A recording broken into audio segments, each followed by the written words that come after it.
दरअसल आज यहाँ हमारी आज़ाद कॉलोनी नज़दीक ISBT देहरादून में एक गिरोह है जो लोगों को कन्वर्टेड करता है और एक नया मज़हब शुरू किया है, शकीली मज़हब।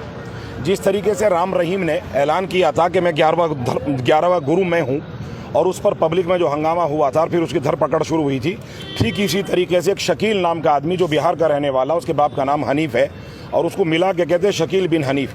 वो औरंगाबाद में अपना सेंटर चलाता है और न जाने उस पर कहाँ से फंड आता है और उसने पूरे मुल्क में इस तरीके से जो है बात चलाई है कि भाई मैं इमाम मेहदी हूँ और इमाम मेहदी गज़वा हिंद करेगा। ये मामला सिर्फ मोहल्ले का नहीं, सिर्फ शहर का नहीं, ये मामला हमारे मुल्क से जुड़ा हुआ है। ये मामला हमारी शरीयत से जुड़ा हुआ है। हम झूठे आदमी को कैसे जो इमाम मेहदी मान लें?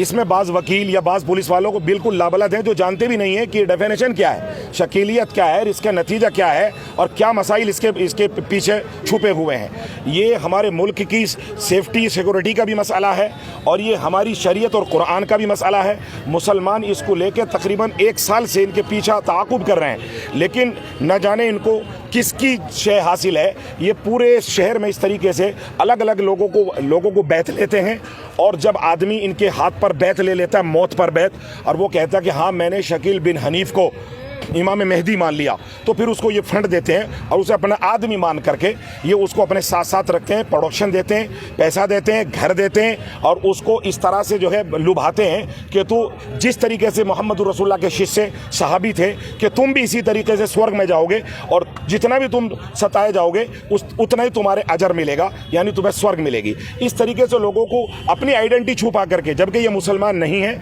मुसलमान जैसे नाम है, मुसलमान जैसे चेहरे हैं, आइडेंटिटी छुपा करके मुसलमानों के घरों को बर्बाद कर रहे हैं, छोटे छोटे स्कूल के बच्चों को टारगेट कर रहे हैं और उनको इस बात पर बैत लेने पर मजबूर कर रहे हैं कि तुम शकील बिन हनीफ को ईसा मसीह मान लो, शकील बिन हनीफ को मसीह मऊद इमाम मेहदी मान लो।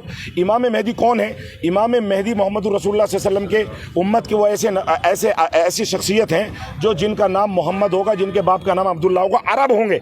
लेकिन शकील बिन हनीफ का ये दावा पूरी दुनिया में ढोल की तरह झूठा साबित हो रहा है और लोग इसके हाथ पर बैत ले रहे हैं, गज़वा हिंद की बैत ले रहे हैं और लोग मौत पर बैत ले रहे हैं और इमाम मेहदी ईसा मसीह होने के उसके ऊपर बैत ले रहे हैं, जो पूरे शहर हमें नहीं बल्कि पूरे मुल्क के लिए बेचैनी का बाइस बना हुआ है। मुफ्ती साहब, एक सवाल और है आपसे कि राज्य सरकार हो या केंद्र सरकार हो, मुल्क की रक्षा की बात कर रहे हैं, धर्मांतरण के खिलाफ कानून ला रहे हैं, इतना बड़ा वाकया हो गया, कहीं ना कहीं उत्तराखंड की इंटेलिजेंस फेलियर है।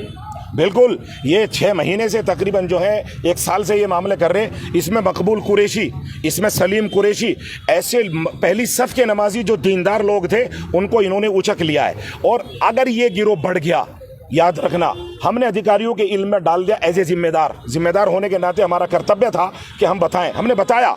आज हम इनको पकड़ के भी लाएं, अब देखते हैं कि पुलिस इनके खिलाफ किस किस एक्ट में मुकदमा लिख करके इनके खिलाफ कार्रवाई करती है। इस तरीके से सांप्रदायिकता बढ़ती जा रही है कुछ सालों से, कहीं ना कहीं राजनीतिक संरक्षण या राजनीतिक डू भी हो सकती है। बिल्कुल, उनको ये समझा जाता है कि ये मुसलमान है और इनको ये मुसलमानों के खिलाफ लड़ रहे हैं, उनका धर्म बिगाड़ रहे हैं, ईमान बिगाड़ रहे हैं, तो कहीं ना कहीं मुझे लगता है कि इनको लोकल गर्दी की जो है शय है, ये हिंदुस्तान की सिक्योरिटी के लिए बहुत खतरनाक साबित होगी, जो हमें मंजूर नहीं है। पुलिस ने क्या आश्वासन दिया है? पुलिस ने कहा, पुलिस को तो अभी यही नहीं पता कि इस पर एक्ट क्या लगेगा, धर्म परिवर्तन पर एक्ट क्या लगेगा, चूंकि IPC की धाराएं बदल गई हैं, ताज़ीरात हिंद को तब्दील कर दिया गया है। अब तो यही नहीं समझ पा रहे, अभी तो वो 170 यानी 151 में इतने हल्के मामले में पुलिस लेकर के इसको मजिस्ट्रेट के सामने पेश करेगी, जो मजिस्ट्रेट साथ के साथ इनको बेल दे देगा।